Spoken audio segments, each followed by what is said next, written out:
అలాగే ముందస్తుగా చెప్పిన మీటింగ్లో రివ్యూ మీటింగ్లో ఒకటే అడిగా, నేను ఇప్పుడు దాకా నా జీవితంలో నేను సంపాదించిన డబ్బు అకౌంట్లో కూడా ఎప్పుడు చూడడం. ఖర్చు అయితే ఖర్చు అయింది, ట్యాక్స్ వచ్చే డబ్బులు వచ్చినాయి, ట్యాక్స్ కట్టే ఇంతే పెట్టుకున్నా. కానీ ప్రజల డబ్బు వచ్చేటప్పటికి, మీ డబ్బు అనేటప్పటికి ఎంత ఒళ్ళు ఉంచి పనిచేశానంటే, ఎంత ఒళ్ళు ఉంచి పనిచేస్తున్నాను, ప్రతి రూపాయికి లెక్క అడుగుతున్నా. ప్రతి రూపాయికి మీ కష్టం, అది మీ స్వార్జితం. తాజ్మహల్ నిర్మాణానికి రాళ్లెత్తిన కూలీలు ఎవరంటారు? ఈ దేశ ప్రగతికి కండలు కరిగించింది ఎవరు? ఈ దేశ ప్రగతికి రక్త మాంసాలని ధారబోసింది ఎవరు? అది ప్రజలు, అది మీరు. అందుకే నాకు బాధ్యత ఉంది.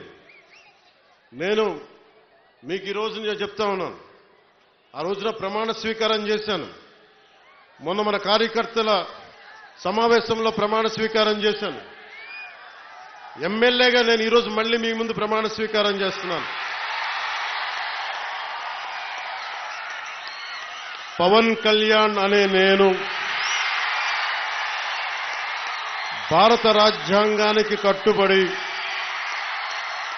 నన్ను అఖండ మెజారిటీతోటి గెలిపించిన నా పిఠాపురం పుర ప్రముఖులకు, పెద్దలకు, ప్రజలకు, యువకులకు, ఆడపడుచులకు, తల్లులకు, యువతులకు, ప్రతి ఒక్కరికి, అన్ని వర్గాల వారికి, ఎస్సీ, ఎస్టీ, బీసీ, ఓసీ, అన్ని మతాలు, ఇస్లాం, క్రిస్టియానిటీ, అన్ని కులస్తులందరికీ నేను హామీ ఇస్తున్నాను.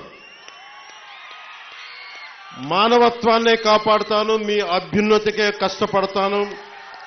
నేను లంచాలు తీసుకోను, నాకు అలాంటి అవసరం లేదు. మీ అభ్యున్నతికే నేను కష్టపడతాను.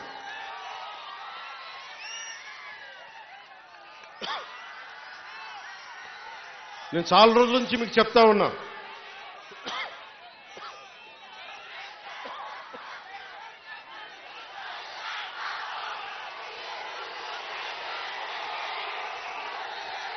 వైసీపీ గత ప్రభుత్వ నాయకులు చెప్పారు, పవన్ కళ్యాణ్ ఆంధ్రాలో ఉండడు, హైదరాబాద్లో ఉంటాడు, పిఠాపురంకి వస్తే పిఠాపురం వాస్తవ్యుడు కాదు, ఇక్కడ ఉండడు. నేను ఈ రోజున పిఠాపురం వాస్తవ్యుడిగా, సంపూర్ణ వాస్తవ్యుడిగా మారాను. ఎలా ఇందాకే ఒక రిజిస్ట్రేషన్ పేపర్ సంతకం పెట్టి ఒక 3 ఎకరాలు కొని ఇప్పుడే సంతకాలు పెట్టి వచ్చాను, రిజిస్ట్రేషన్ చేసి వచ్చాను. ఆ మాట చెప్పడానికి లేట్ అయింది రావడానికి.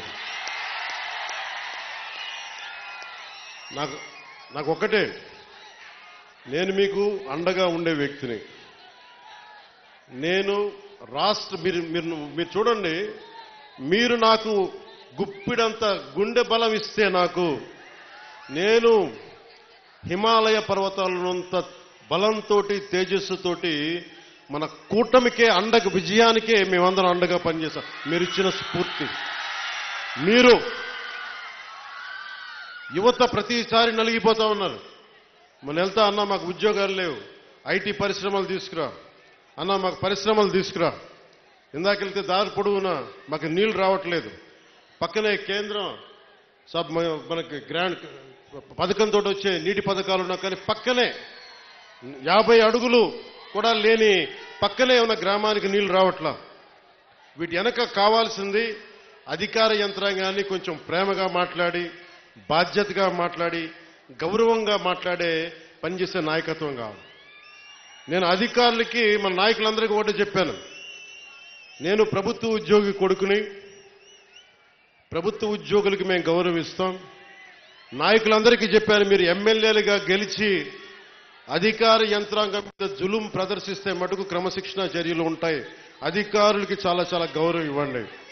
ఒకవేళ తప్పేదైనా ఉంటే అది మాట్లాడే విధానం వేరే ఉంటుంది. కానీ మీరు గత ప్రభుత్వం నాయకుల్లాగా దౌర్జన్యపూరితంగా బెదిరిస్తే పార్టీ పరంగా క్రమశిక్షణ చర్యలు ఉంటాయని చాలా రివ్యూ మీటింగ్లో చాలాసార్లు చెప్పాను నేను వాళ్ళకి.